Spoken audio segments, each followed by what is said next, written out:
So we get out of the car. I'm carrying my 6-month-old baby. A bus of Chinese tourists come stop by. Then they get out and they're pointing at us. And they're I can see they're talking. Who is saying somebody else? And then one of them comes, the translator comes and says, "Excuse me, sir, can we borrow your baby?" Do you have a particular morning routine? No. No. My morning routine is just to get out of the house. Sounds like a glamorous life, Yaser. It's not a glamorous life. It's a fun life. It's very exciting. It's full of challenges. So it's a great job. We're very proud of one statistic. Our market share in Middle East and Africa now is almost 7%. Yes, surviving in Dubai, doing well in Dubai. We're very happy, actually, both professionally and family-wise. This car is interesting. It's a combination of really smooth ride, but also great excitement. It will accelerate up to 100 kilometers in about 3 seconds, 3.2 seconds, the GT Not version. showing off. Not showing off. This office that I work in, it covers everything from Pakistan to the Canary Islands. So we're about 70 countries. It's a huge territory. Every day is a new thing. 2028, we will have about 10 EVs in this region. Kia this year is celebrating 80 years. We're moving into flying cars. Really, we don't like the fact that your cars don't go wrong because We don't make the money in after we don't sales. make the money in after sales.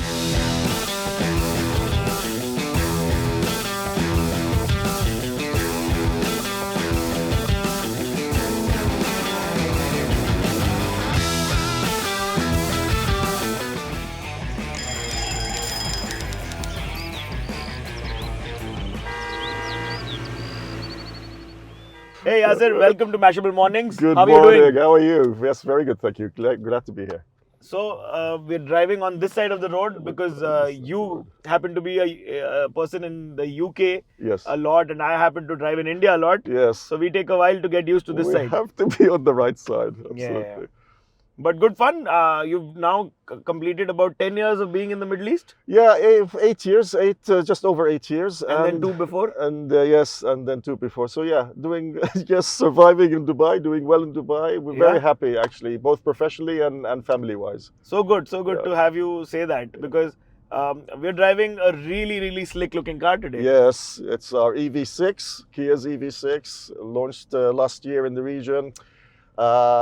Slick, but actually great fun to drive. I mean, hopefully you will discover that for yourself. Oh, I love it. Yeah. So this car is interesting. It's a combination of really smooth ride, but Yeah. also great excitement. It will accelerate up to 100 kilometers in about 3 seconds, 3.2 seconds. The GT Not version. showing off. So not showing off, but really good. Really enjoy it. Yeah. No, I'm those guys who's the math fanatic. So I will do the regenerative calculations Yes. and never actually brake on one of these, Yeah. because I can totally use that to charge my battery pack up.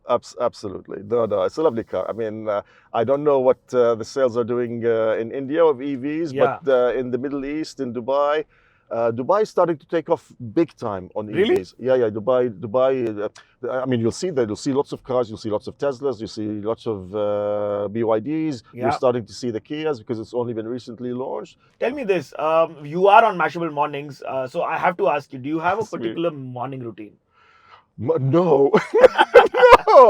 My morning routine is just to get out of the house. I mean, it's just, That's so cool. That's honestly And honest. No, but I will say this, and people in the office will know this. Almost every morning, I will only walk into the office with a cup of coffee. It'll either can I name brands? Yes, of So course. it'll either be a Costa coffee or it'll be a Caribou coffee. Awesome. And there's a couple of places here, and just that's what I need. I need a coffee at the start of the morning. That's what I do. Other than that, it's just business as usual. Oh, lovely. Have you tried the Costa's almond milk latte? It's really good. Yes. You have? Yes. Oh, shake hand. That's a good one. That's a great choice, It's sir. great. No, absolutely. Love it. No, but everybody who's seen him walk into Yeah. office, please, you can go ahead and comment if it's actually the truth, because I They would will like to know. That's true. Yeah. Absolutely true. Yeah. That's superb. So, I mean, just the coffee is your go-to, and Just the coffee. Get out of the house. Get to the office with a coffee. I try to get there a little bit early, so I can set my mind at ease and get ready for the day. But you never know. Our region, this office that I work in, it covers everything from Pakistan to the Canary Islands, Oh, east to wow. west, and from Iraq north, so Kurdistan, all the way down to South Africa. So we're about 70 countries. It's a huge territory. Every day is a new thing. Every day something new is happening. I always thought it was just Meena that came under your No, belt. no, So, I wish. oh my It's God. a huge region. Yeah. So then basically by the time you're up, your emails are flooded, I'm guessing? Yes. So the first half an hour is just clearing your emails from the night before because the time range that we go for. So Pakistan is a few hours ahead of us. That's true. Canary is a few hours behind us, Yeah. and so you get a variance of 4 hours. You get the weekends, of course, are different. Yeah, yeah. So your in-tray is never empty. That's so maddening at the same time, refreshing to get a quick start to the day, right? It's never a boring day. It's always an interesting day. Always something happening. Oh, so tell me this: before you were at Kia, you've been at Hyundai, and you've done other brands as well. Sure. What are your key learnings from that side of the business and those regions? Well, I worked with Hyundai in Saudi Arabia for a couple of years, That's and true. before that, I worked with Ford Motor Company in lots of places. I worked in Japan, I worked in the UK, I worked in the USA. Yeah. What you learn is, I mean, the automotive industry is much the same actually, and we talk a little bit about how customers want different things and slightly different quirky things, Yeah. but the key to success in the automotive industry is product and having good and new product, and that's always how it works. You cannot survive you can survive with old product for a little while, but new fresh product is what drives it. It's the same for everybody. It's the same as we've got in the region. It's really the secret of our Devoid of success. the region as well. Yeah, no, absolutely. Yeah. It's devoid of the region. No. I mean, for our region, of course. So our region, the biggest issue is actually the geography, like I've mentioned. Yeah. Because in this geography, you're selling cars which are European spec, Yeah. cars which are American spec, Yeah. cars which are general market spec, That's true. diesels, EVs. petrols, EVs, all hybrids. You're selling everything, and every country is slightly different in terms of their technical and legal requirements. That's true. So, actually, my biggest learning when I arrived here, I said, please let me have a look at the cycle plan. Cycle plan is our future product plan. And how this is the 10-year plan? It looks for 5 years. 5 years. 5 years. 5 years ahead. So let me have a look. I'm thinking I'll have a small piece of paper, but it's like this huge sheet. Oh, really? Yeah, because every country is slightly different. That's true. Every country, the timing is slightly different because the vehicles, the engineering, the testing, the whatever it is all different. So this is the complexity of being in the Middle East and Africa. It sounds like a glamorous life, Yaser. It's not a glamorous life. It's a fun life. It's very exciting. It's full of challenges. Yeah. It's full of problem solving. It's also full of opportunities to plan for the future and to have some strategy. So it's a great job. It's fun. Glamorous? I'm not so sure. Really? Yeah. No, it's because, I mean, today is glamorous. Yeah, today looks good. Today looks good. Other than today, Today I a don't fun know. drive in the EV6 on Sheikh Zayed, Absolutely. which has traffic at this time. It's 2:00. It's Friday afternoon. It's Sheikh Zayed Road. It's Yeah. got traffic. It'll be like this for 7:00. So the That's next it. 5 hours, it'll be like this. Yeah. So you're used to this. But Yeah. this region, I need to tell you this, and any car lover there who loves their launches and loves to keep a look at that spec sheet, like he says, Yes. let us know in the comments, because this is what we do at Mashable Middle East. We love our tech, which is this beautiful interior that I'm sitting on, Sure. and we love our cars. So when we talk about the region, we have to talk about the hyper loyalty that the region has.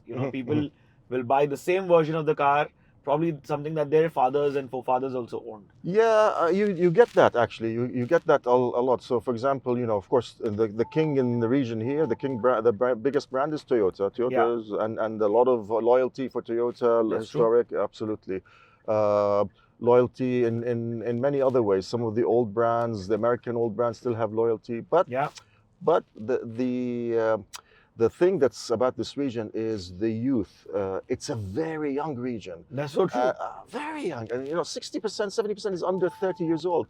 And these guys, of course, they trust their parents' choices, but they want to also try something different. Yeah. Our biggest market, Saudi Arabia, of course, the last couple of years, women start to drive. and Yep. women start to drive, and they want to do something different as well. So they're open. They're open for new experiences. They're open for new technologies. They're open for new brands. And Kia is really just keeps growing. Of course, I will say this because I'm in the region, but the statistics prove it. The Kia performance in this region just keeps getting better. Actually, we're very proud. I mean, sorry, I don't want to throw statistics at you, but we're very proud. We're very proud love of data. We're very proud of one statistic. Our market share in Middle East and Africa now is almost 7%. What are you saying? It is the best of Kia performance anywhere in the world outside of Korea. Congratulations. So and to everybody at Kia, take a bow, folks. Absolutely, well done, guys. It just speaks to people's acceptance of the brand, acceptance of our technologies. Actually, of course, the hard work of our distributors as well. So all our cars around the region are sold by distributors in every country, and they do a great job. So hats off to you guys as well.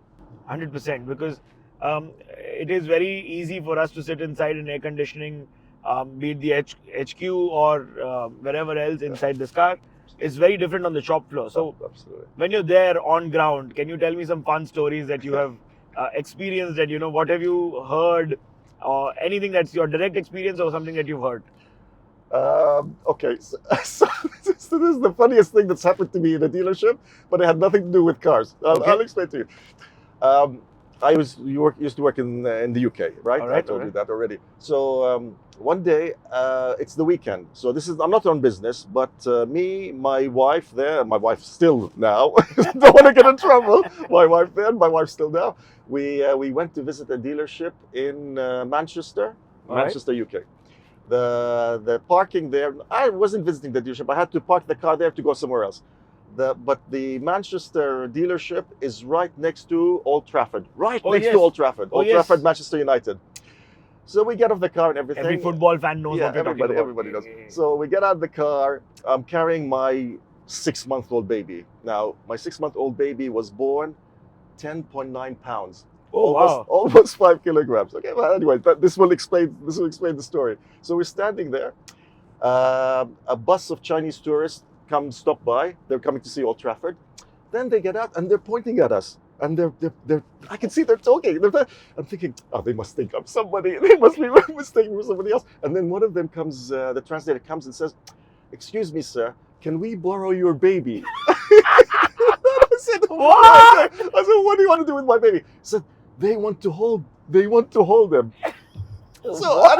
So 15 minutes later, almost everybody on the bus has held my baby. And then in the end, I said, "Why? What is wrong? Does he look like somebody?" So, no. Chinese people, fat babies are very good luck. So everybody wants to touch our baby. So I don't know if that qualifies, but that was the strangest thing that's ever happened to me in a dealership. That's so cool. Yeah. That's so cool. I was that baby also. Except I wasn't, there was no Chinese tourists around me. No. But having spoken about the Chinese folks, they are really taking the leap in the EV market. And are they tough competition, or are they tough competition? They're tough competition. There's no doubt about it. And especially on EVs, the technology is great. They're bringing lots of cars. The interesting with Chinese is there are so many Chinese brands. There's so many Chinese brands. And somehow a little bit that confuses customers, because really there's too many. You don't know the good from the bad, from the ones who are here today, gone tomorrow. And sometimes they change a lot. But their technology is great. I mean, I would say our technology is as good, maybe in some ways better, but definitely the technology is great. And they're very focused on EV. So some of the brands are only EV.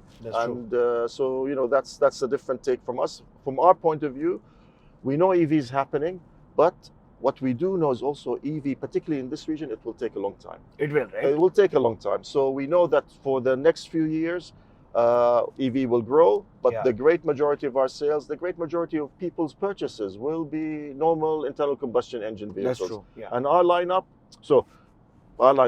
by 2028, we will have about 10 EVs in this region. But we will have 16 different internal combustion engine vehicles. Also. So we will never stop. We develop both and we go forward. That's epic. That's the strategy of Kia. Because I see the region and I realize that the fuel prices are fairly low, right? I mean, to compare it to any part of the world. And is that a hindrance too when it comes to EVs, you must say? It's a hindrance, but it's not actually the issue. The issue right now is about infrastructure and just customers' acceptance of it, acceptance of the idea of moving out of ICE into EVs. Yeah. Infrastructure, range anxiety, cell pricing, Degradation, yeah. exactly, battery life, all that kind of stuff. For EVs, for us, we've been selling EVs in Europe, USA, in Korea for 2 or 3 years now. Yeah. So we know our technology works, and we know that it's durable. We know that the range is good.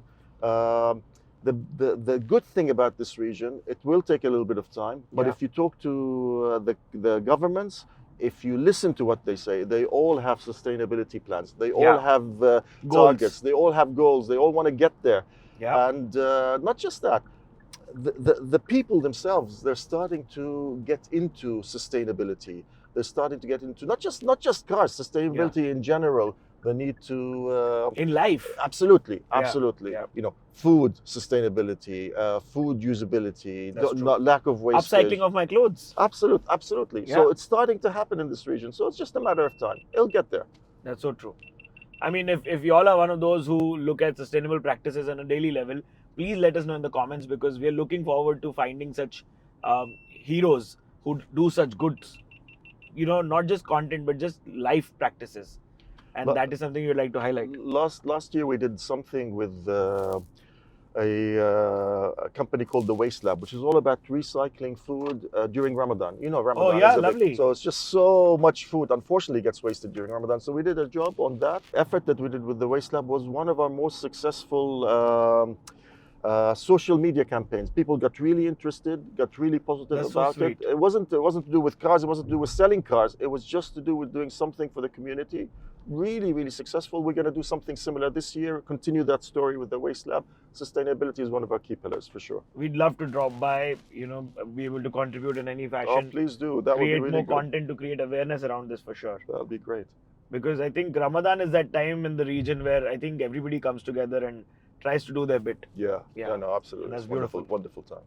So we were talking about the infrastructure. I think we should touch upon it right Sure. now. How do you think it has evolved? What do you think has gotten better? What do you remember in the beginning and what it is today? Let me know. You talking EVs or just Yeah, just general? EVs, yeah. EVs. No, I mean, I think what do I know is that when I first got here. So before I came to Dubai, Yeah. 2015, my last car in the UK was actually an electric car. Oh, full electric? Fully electric. It was the electric Soul. So Soul was a small. Yeah. It wasn't 4x4, but it was 4x4 looking car, and it was the first electric car to be launched by Kia in Europe. Oh, lovely. And I had one, and I loved it.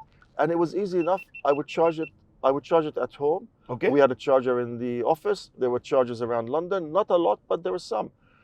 I came to the Dubai. There's not a single charger in Dubai. Not Yeah. a single charger in Dubai. This is 2020. This is 2016. 2016, 2015, 16.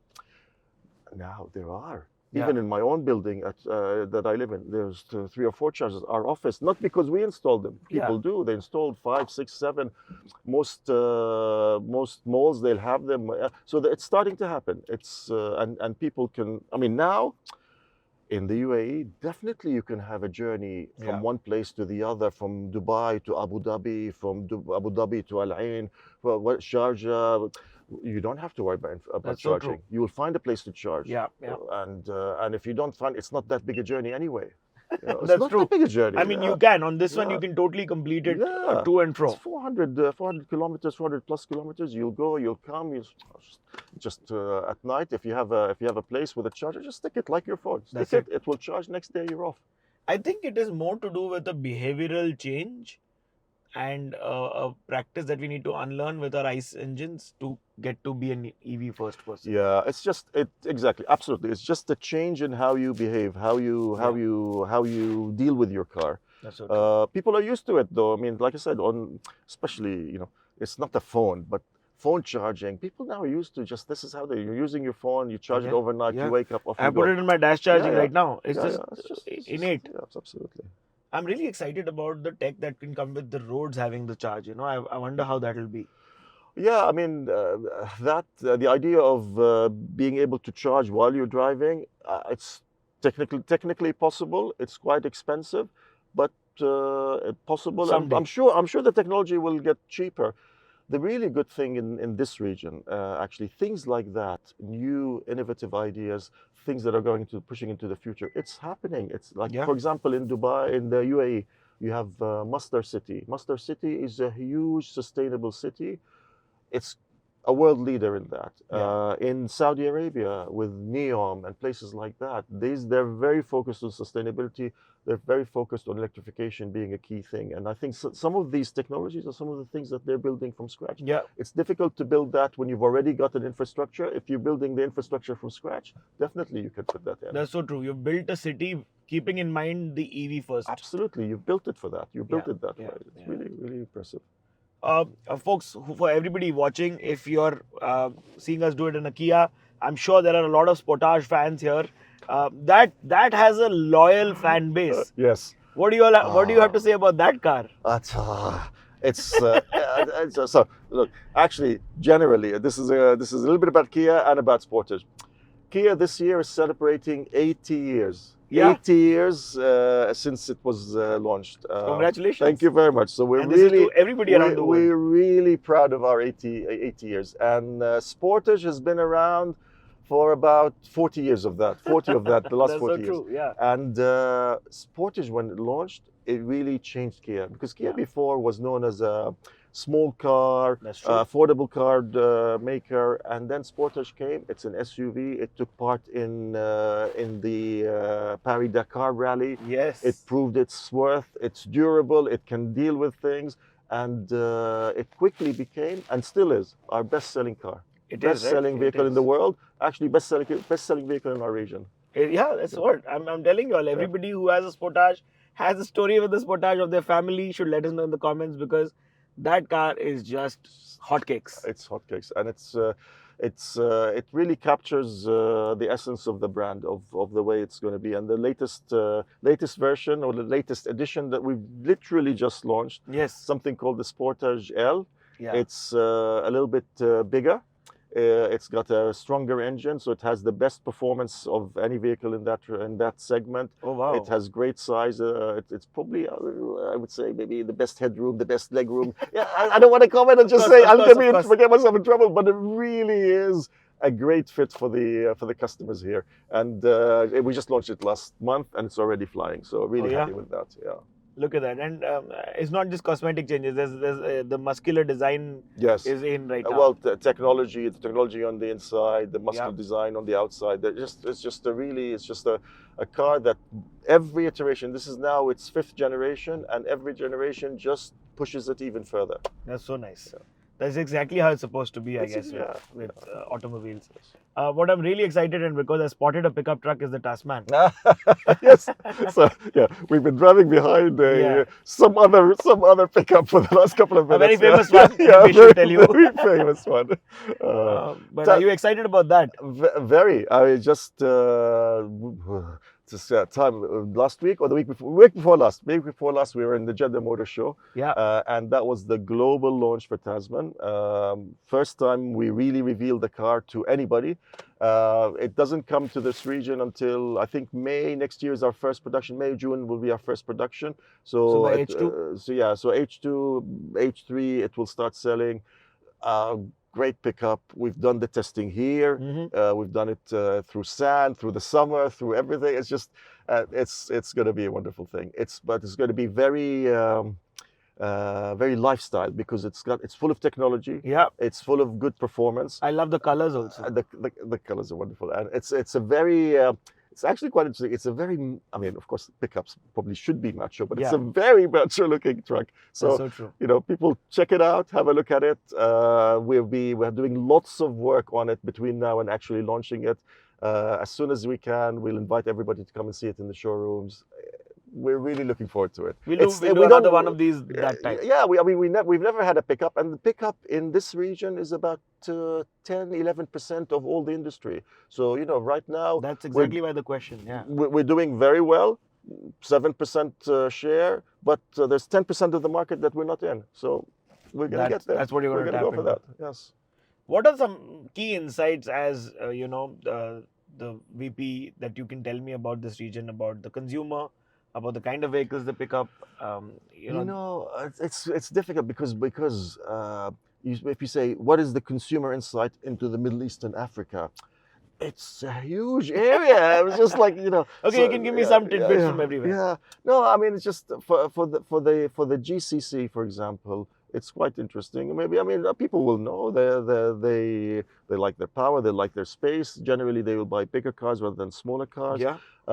What's interesting is actually, and we find this always a difficult one with Korea. Also, when I used to work with Ford, with the Ford designers, etc. Actually, how people like their interiors, their interior colors, their interior combinations, the touch and things and like feel that. of this. The touch and feel. It's quite different to Europe. It's quite different to America. So when you say, but people they don't like black interiors. They want something very light. So everybody there's why? What do you mean light interiors? Why would they want light? It's because of the region. It's because of the way it is. They want things laid out in a particular way. Correct. So there's some specific things here. Nuances. Yeah, some nuances. If you go down to Africa, so between North Africa and South Africa, there's this whole part of Central Africa and Sub-Saharan Africa, and they're really into durability. They're really into low cost, easy maintenance. Yeah. So the vehicles have to be very durable, have to be high quality. They don't break down, and luckily, we get that. Actually, one of the biggest things we have. It's an interesting thing when we appoint a new distributor. Yeah. They're all very happy. They're selling Kia cars, and everybody's great. And we sell lots of cars. But every time, at some point, they kind of sheepishly say to us, "Yeah, but really, we don't like the fact that your cars don't go wrong because we don't make the money in after sales. We don't make the money in after sales." Yeah, absolutely. So that's very good. And for everybody watching this, if you did not know this already, then a lot of OEMs make a ton of money because of the after sales. I will not comment. I will make no comment. That is just the automobile journalist in me telling you all some insights. But that's so true. I'm not even paid to say this, but my Kia goes for a service every year because it has to. Yeah. And the maintenance is just the labor cost and everything else. And that's not even something I'm saying for the heck of it. That's beautiful. I think kudos to everybody on that then. Yes. No, thank you. We're really proud of that. Yeah. Of course, I mean, it's not perfect. So of course, sometimes things do go wrong, but in general, the cost of maintenance for Kia is very good. That's true. The rate of things going wrong is very low. So we're very happy with that. So with Africa comes the aspect of frugality also, right? Yes. But this market is so weirdly ranging between a frugal yet I will pay dollars to a good one. And in Africa, even Africa, I mean, it's not one place. So South Africa is very different to Nigeria. So within South Africa, we have include Mauritius. Within Africa, Mauritius, Reunion. Reunion is completely French. Mauritius is a very rich little place. Yeah.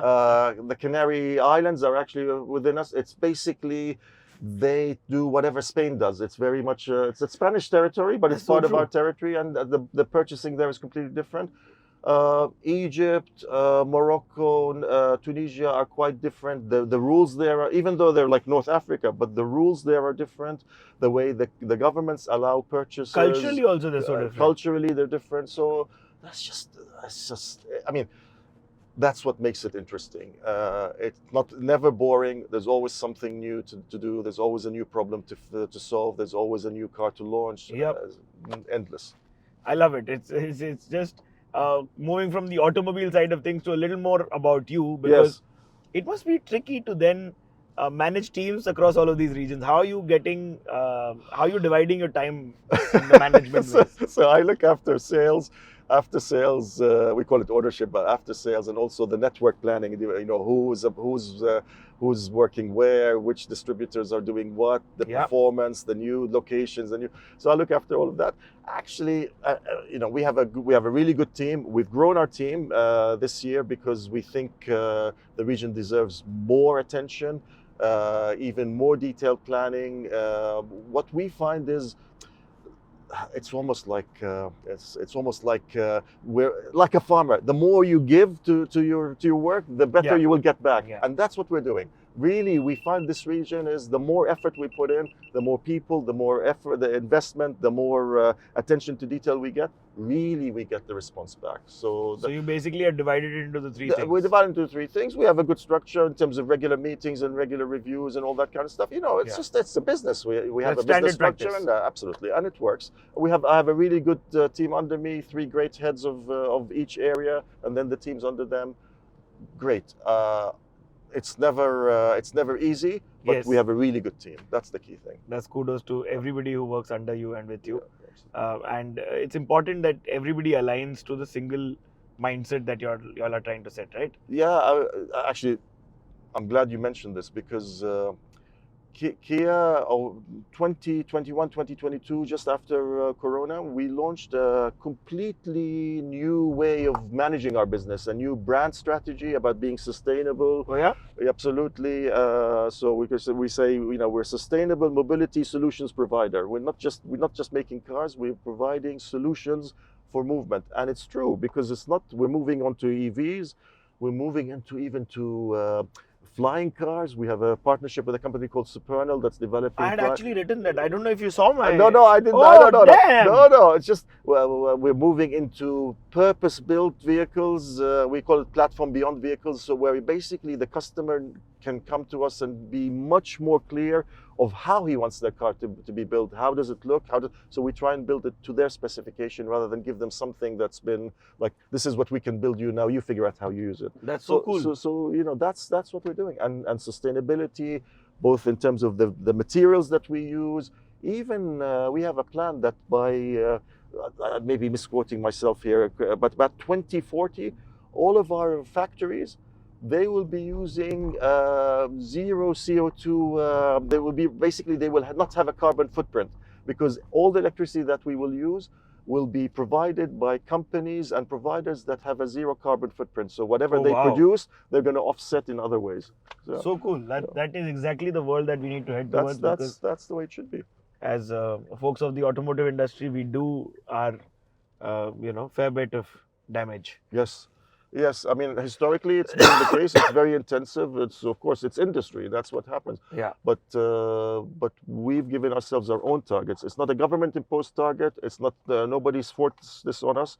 We say that's how it's going to be. That's how you become sustainable. That's how you have a future for yourself, for the planet, for the people, for your employees, for your investors. That's how it goes. Perfect. Khalas. Alhamdulillah. Tell me this, because we spoke about custom creating a car, and I'm not going to leave you at the flying cars bit already. We'll come back at it. Right. What if you had to design one? I know the mechanical engineer inside you must have his thoughts. Don't talk about mechanical engineering. Everybody who's done engineering, please drop down in the comments. There's a whole ton of us. Yeah. No, but I mean.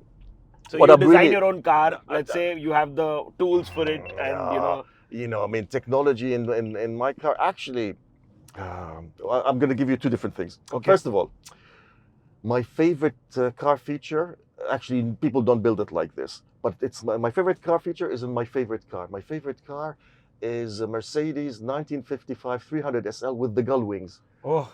That is just and gull wings, it's just the sexiest. Yes, it's the sexiest feature you could have. I mean, it's like out of a sci-fi film. Absolutely. So if I could, I'd build a car just like that car. That's one thing. But what I'm really interested in is in the future is the AI technology. Yeah. How that will change cars. It's just it's limitless actually. Unimaginable. Absolutely. Yeah. So I'm really, if I wanted to build a car, I don't know how I would build it, but I want to get as much AI in it as possible. That's the future.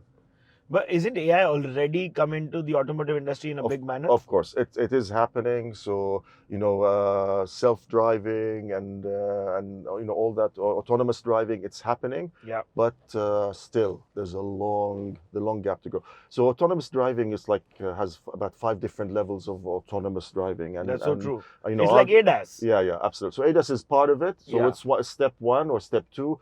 but you have to go another 2 or 3 steps before you can say, I'll just sit in the back of the car, will drive itself. It's still to come, but we're working on that. And it'll vary region to region, where how your roads are marked. It will vary region to region, how your infrastructure is, how your roads are marked, exactly, whether you have any technology in the roads to keep track of things, radar and other things. But it's coming, it's happening. And your people, behaviorally, are they aware of, not to do things which are erratic? Yes, yeah, absolutely. I mean, so it'll be quite interesting to see AI working in some of our markets. I mean, naming no names, but what some congestion, driving behavior, all that kind of stuff. Really, will AI be able to handle all of that? That's really the interesting part. Really, to see how AI can deal with the craziness that we can see in some places. That's so true. I mean, for some reason in India, Pakistan, even Bangladesh and Nepal, this is a gesture of stopping, and a zebra crossing has nothing on it. I didn't say. You said this. I didn't say. If all the Desis agree with me, let me know. It's just one of those observations that I have. Comical but true. I think, but you can always let me know in the comments. Absolutely. What's important is that technology has already arrived, right? Yes. And how do you think, if let's say we had to take the EV6 as an example, how do you think one can, maximize the efficiency that they could get onto this car? Maximize the efficiency. So the car will try and run in the most efficient way anyway. So that's anyway. So because it has AI, it has technology, it will try and do that. The car will run best if you drive it steady, not too aggressive, not too slow. Just drive it steady. And charging, just to also charge, not all the time, but manage your charging in a good way. But the technology will take care of itself. Honestly, the technology will take. You don't have to. When you're driving I don't know about all EVs, but when you're driving an EV6 or one of our EVs, you don't really have to think, okay, what's the best way to do this? What's the best way to drive this? Even though when we think, okay, because we're driving in the heat. Heat is very bad, air conditioning, etc. Actually, of course, air conditioning will degrade the battery performance, but we're quite lucky. Actually, the thing that degrades the most is heating. Really, yeah. Heating. Yeah. So if you're driving in Europe, if you're driving in places like that you worry about more. Here, it's fine. The car will take care of itself. Don't worry about it. The car will take care of itself. I love it. Yeah, because I talk about regeneration of what you can get via braking, and try getting the best mileage. But there's only so many of my kinds who worry about mileage. Yes. There's a lot who is looking at these beautiful, almost like my gaming seat. Yes, it's a nice seat. Yeah, it's a good one. Yeah. And you're a tall guy. You're sitting in perfectly. And you have headroom. 6'2". My eldest son is 6'4". My 14-year-old son, he's already 6'2". Are they all basketball players? The youngest one is a basketball player. Yes, it wasn't a tough guess. Absolutely. What are your hobbies like? No, so I mean, everybody should do something outside of work. Absolutely, everybody should have a life. So I mean, I like to go to the gym. I try to keep myself fit. I try to keep myself healthy. I play some football. I play some basketball with the kids. I play some badminton with the office. No they will know. Paddle is coming. So Isn't paddle the most viral thing right now? Yeah, absolutely. It's so crazy. But actually, I played it a couple of times now, and the good news is it's quite easy to learn. It's so easy. It's so easy to learn. So easy. So I'm like, okay, I like this. I'll do this. Yeah, it's perfect. I mean, everybody can. Yeah. I mean, one racket sport is a must, I think, in your life. No, absolutely. It's very good. So of course my wife doesn't like any of this, but she's giving me 4 hours. Yep. 4 hours a week to do physical whatever you want. So that's what I do. Yes. That's lovely. Yeah. Tell me this, the mechanical engineer guy I spoke about. Yes. But there's also the business management learned human. So between the two, who takes over when? It's like having schizophrenia. It's like having two people living in your body. No, because okay, first of all, I have to say, okay, even though I will have to name drop here, even though I went to Imperial College, which is one of the best engineering universities in the world, that's true. I'm a terrible engineer. I mean, I graduated, but really, I'm not a good engineer. But but what you learn in engineering school, you learn logic. You learn actually for engineering, for science, things are black or white. That's true. You know, it's either true or not true. Logic, no emotion. Absolutely. But business is not. Business is all gray. That's so true. Business is completely gray. So, you know, being an engineer and then working in business, you have to be schizophrenic. And sometimes applying the engineering method really works. Yeah. And sometimes you just think, you know what? This will never work. It's not black and white. I will never get a perfect answer. I'll just have to come up with the best that I can do. That's so true. And that's where the business brain takes over. So you're just flipping all the time between, you know, scientific thinking, engineering thinking, and business thinking, and pragmatic thinking. Yeah. So it's good to have both skills. It's just a bit schizophrenic. And you work with it. You work with it, of course, yeah. So if there are two cars that you have to choose for both the minds, then what would they be? Two cars too? Like the one that the mechanical engineer would like, and the one that the business guy likes. No, I will not choose. Actually, I will choose the one car. I've already mentioned. I will not mention it again. Yeah, that's perfect. So tell me this. But actually, within the Kia range, yeah, this is my car. I will. Really? This is the car I will drive. I mean, for a city drive, I mean, I can take this to for city drive, generally for like a long drive. And I love driving, by the way. Yeah. I love driving. I drive my family crazy. Whenever we go on holiday, I'm just taking them everywhere, and we're driving and I love driving. So you just drive for pleasure? I drive for pleasure. Yes, perfect. Absolutely. I'm on the same boat. Yeah. Clearly, while we love. Everybody else says do interviews outside, we do one in a car. So clearly they know what we're talking about. No, it's great. And just, I mean, I love seeing countries by road, driving around from one city to the other. You get an appreciation of the distances, of geography, of everything. The smaller nuances. Absolutely. And even cultures, I think you see the landscape change very fast. Yes. Yeah. And that teaches you so much. Yeah. No, it's just... So the EV6, I would drive for pleasure for sure. Yeah. For family, actually, even though the EV9, I should say the EV9, but my favorite would be the Telluride. Telluride from the family is such a great car. The Telluride can do off-roading also well. It can do good off-roading. I'm a terrible off-roader. Why is that? Why do you say that? I'm just a terrible off-roader. I'm really bad. And, you know, I don't follow any of the rules. I don't play with my air pressure. I don't study the terrain. I'm not trying to. I don't check where I should go. Whatever. I end up going into the desert, and invariably I get stuck. That happens on the beach with me a lot. Yeah. Every single time. But the Telluride would do well. That's so true. Absolutely. Yeah. So sustainability. Let's just touch upon that a little more. Yeah. There's more than just the electric, the EV infra that comes inside the vehicle. Yes. There are more things that you all try to do. Yeah, absolutely. So what are these like? So the materials that we use in the cars, we're trying more and more to introduce recycled materials. We're actually doing. Even the paint that we're looking at, the paint has to be organic paint that doesn't pollute. Oh, wow. Yeah, and like I said, the factories, we're trying to use electricity that has a zero footprint, so that basically whatever electricity we're getting, it's already offset by actions to reduce carbon. Our chief designer is a guy called Karim Habib. He's been our chief designer for a couple of years now, and he's really big into that. I mean, he's not a designer who's just interested in the aesthetic. Yeah. He really is interested in the whole thing, the aesthetic, the performance, the materials, the recyclability, the everything. So he's really pushing that side of things. It's great to have a designer who's got that front of mind. A lot of times, you will have to kind of say, oh, no, but you need, and they're like, oh, no, but it won't look right or whatever. But no, he's doing it and it looks right as well. That's perfect. Great.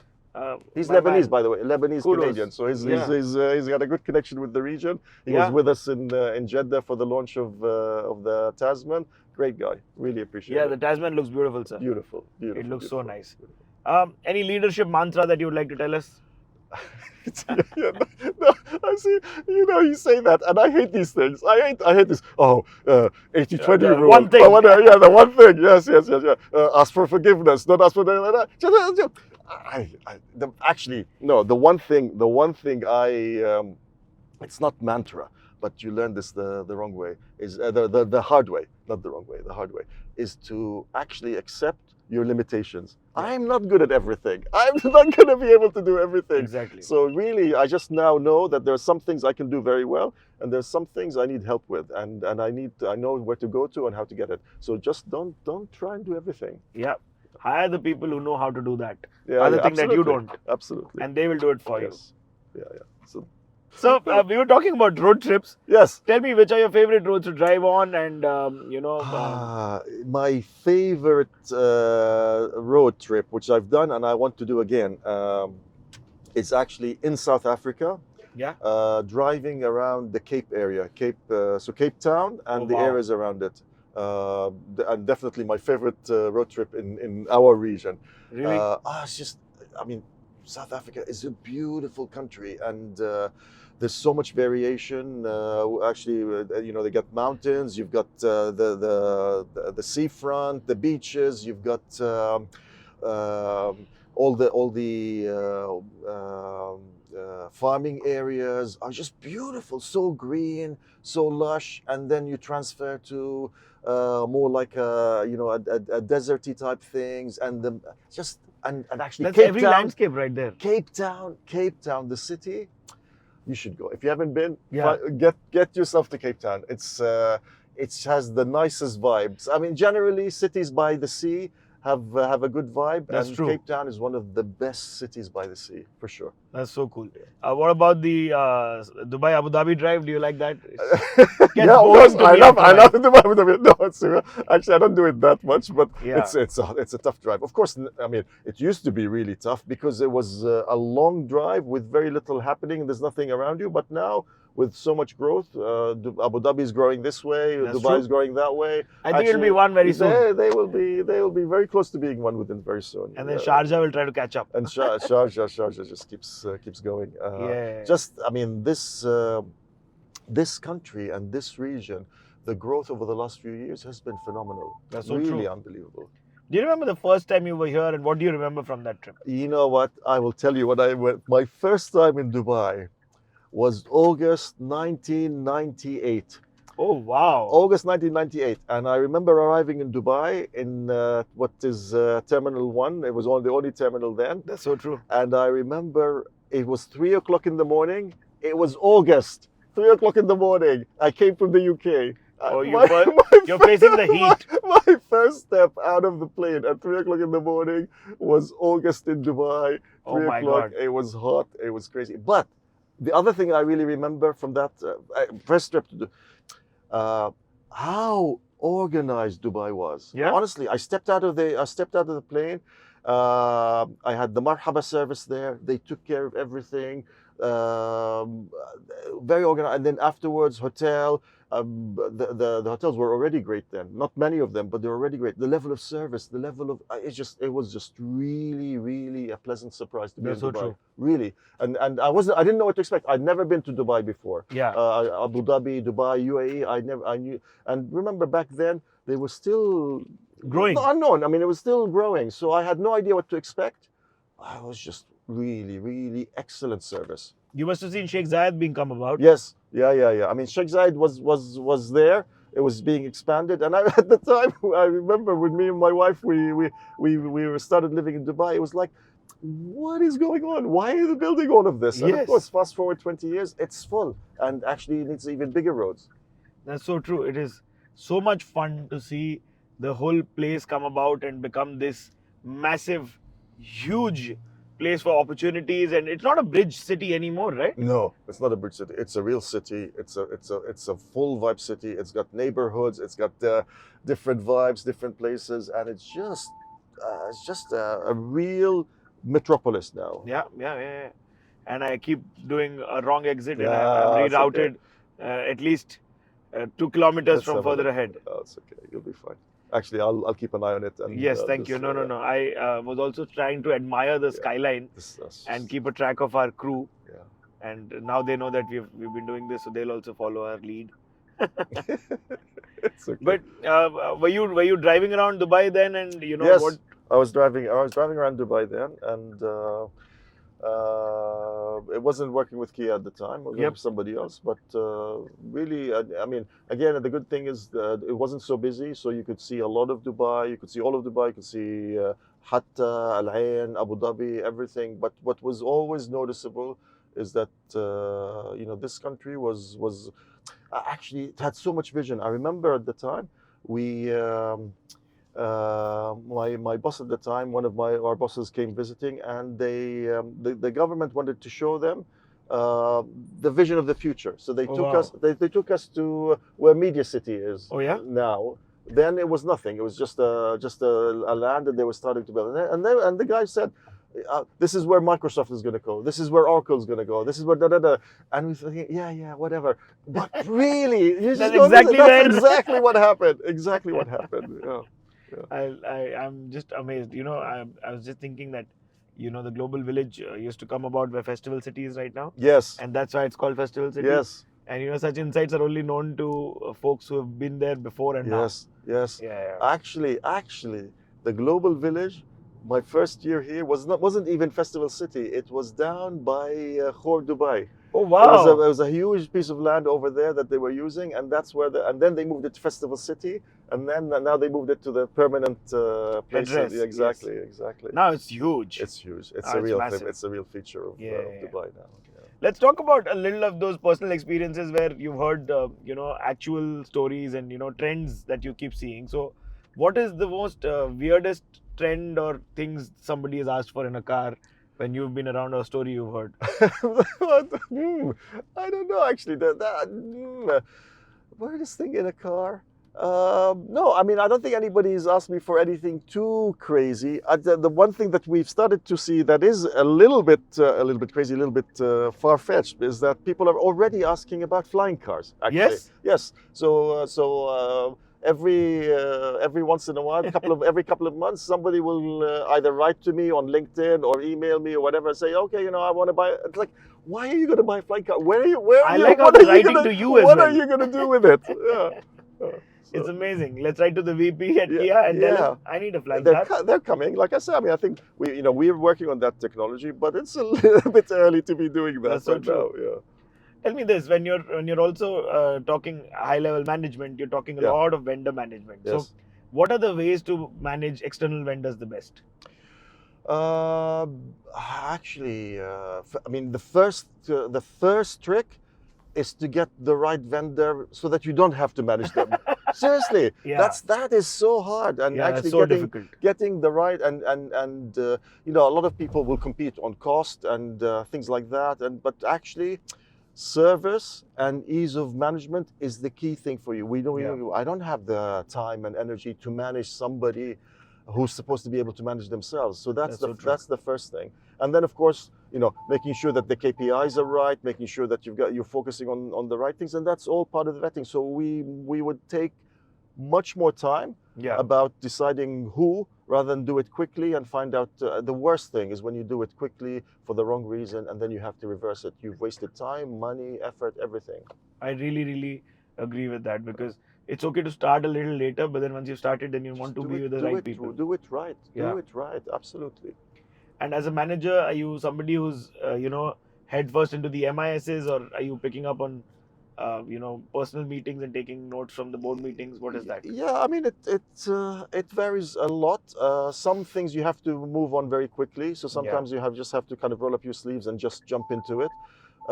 Some things are easy to fix, so it's no problem. Some things are about strategy. Are actually lots of meetings and lots of planning and lots of everything. Yeah. So it's the nature of the job. Actually, I mean, I guess we're a big company. All big companies are like that. It's and especially companies that deal with a complex product and complex logistics. Yeah. Our cars come from 6 factories around the world: USA, China, India, Korea, Slovakia. So, and each system is slightly different. The logistics are different. Yeah. We go to 60 distributors in our region. Again, everybody's slightly different. Their way of doing business is slightly different. So it's such a complex mesh of things that there isn't one solution. You have to do many different solutions for everything. And the trick is to have the flexibility to be able to meander any of them. Absolutely, to be able to exactly to be flexible, to be able to adjust to what the problem is and Yeah. how what kind of solution it needs to fix. Do you think you did sales also for a bit, right? Yes, So I do you did think sales, that helps you as a manager? Well, you know what? I worked I worked in Saudi Arabia, actually selling the cars. That's So true. absolutely. So and I worked in sales as well as sales director of Kia in the UK. And I mean, those two things are very interesting. In the UK, actually, it was very much about doing the right planning, having the right positioning of the vehicles, the right pricing, right everything. Because UK is a very stable market. Yeah. So it might change, but it will change by 5% from year to the other. The makeup of the population, the trends, it's very consistent. Yeah. So there, the really thing that you have to do is to plan well. Yeah. In Saudi Arabia, it is such a dynamic market. One year the market could be up by 20%, the next year is down by 20%. That's so cool. Suddenly the fleet market is on fire. Everybody's looking for small cars. The next thing you know, actually there's a different thing and everybody's looking for limousines SUVs. now. Yeah, exactly. And so you have to be so quick and so reactive. And planning is important, but actually the speed of reaction is the most important thing there. So it's you learn different skills.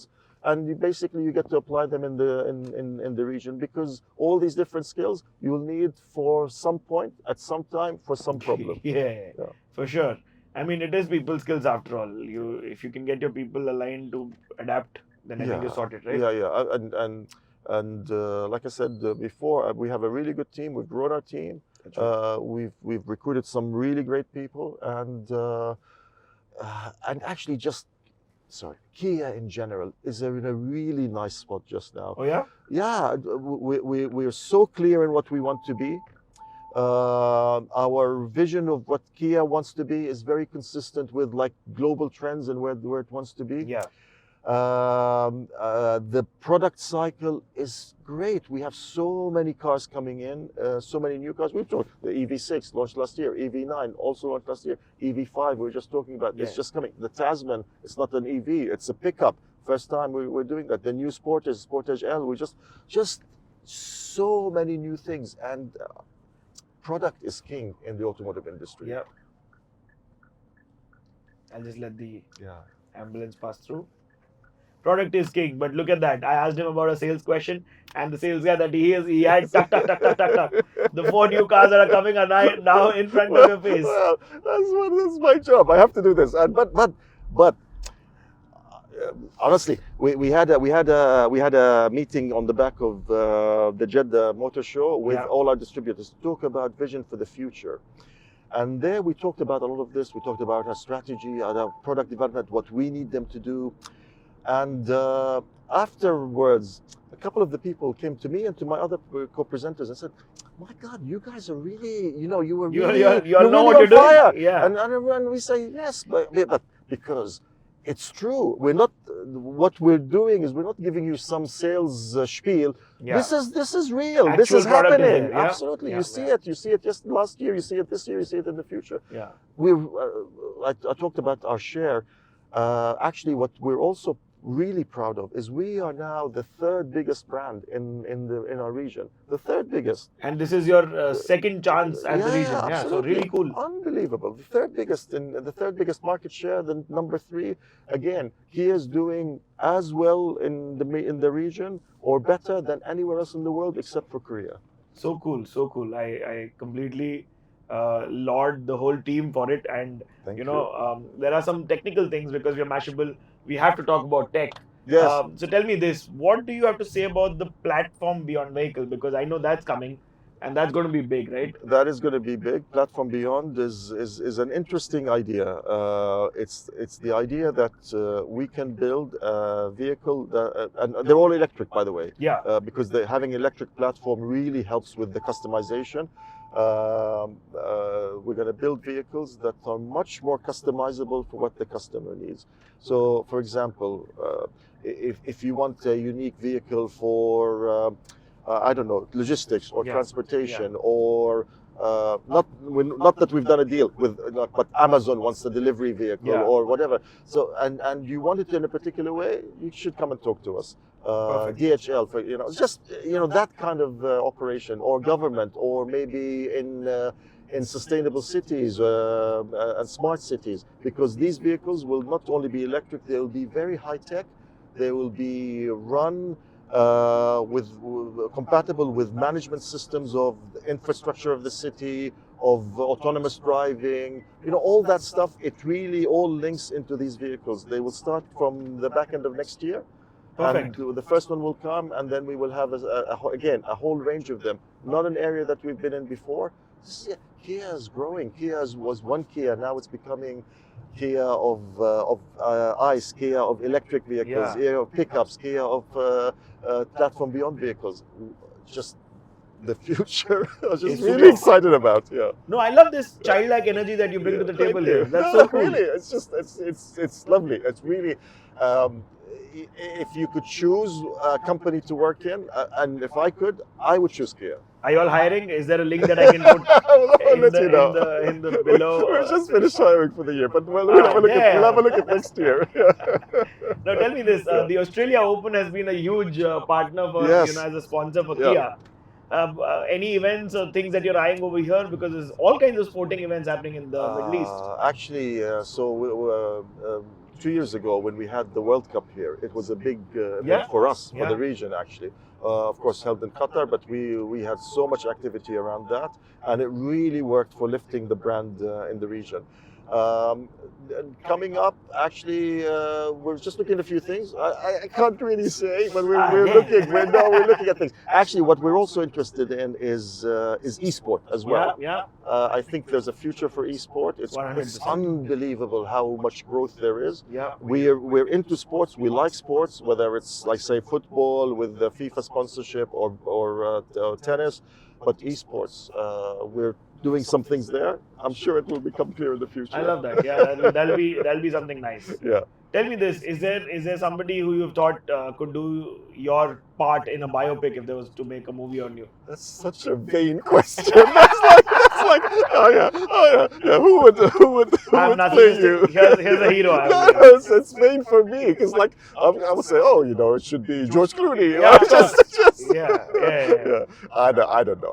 What do you think? Who do you think could play me? Yeah, the Clooney and the Brad Pitts of the world would totally be able to. Yeah. Okay, very good. I mean, they'd have to adapt on the accents. You don't have a particular accent also. No, actually, it's quite balanced because I grew up in Saudi. Actually, I grew up in Saudi Arabia. I was born in Saudi Arabia. I lived there for the first 15 years of my life. Whereabouts? In Riyadh. Oh wow. Yeah, in Riyadh. And my father was a bank manager there. And then I went to the UK, finished my school, university. But then I've had quite an international, just by luck, career and upbringing. So the accent is, it's quite well balanced. Although the Jordanian Arabic bit is people who know will spot that. Yeah. With the R's and the L's, they can tell. Yes. They can tell. Yeah. But I love that there is a certain amount of excitement. Do you think this same excitement translates from top down and it's just something that happens? No, absolutely. If you get a chance, honestly, and it's public, and this is what I love about Kia. If you get a chance, search for. I don't know what would be the right title, but Kia